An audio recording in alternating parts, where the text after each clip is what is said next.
अस्सलामुअलैकुम प्यारे बच्चों। आज हम बे से शुरू होने वाले अल्फाज का दूसरा हिस्सा सीखेंगे। तो चलिए शुरू करते हैं। बे से बाढ़, बे से बदर यानी पूरा चांद, बे से बर्तन,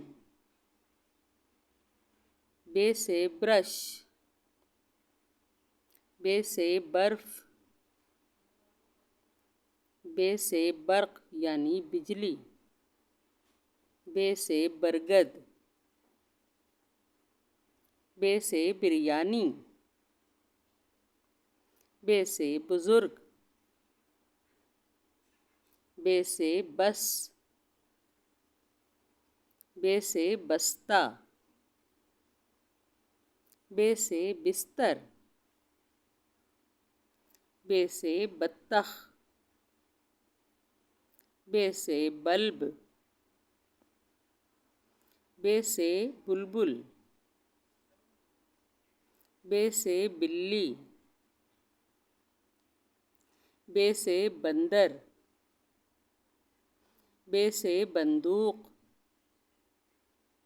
बे से बोतल,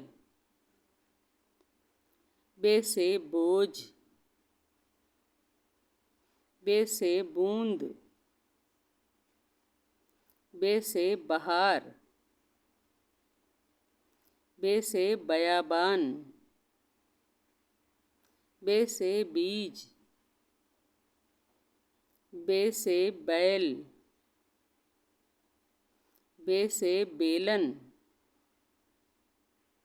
बे से बीमार, बे से बैंगन।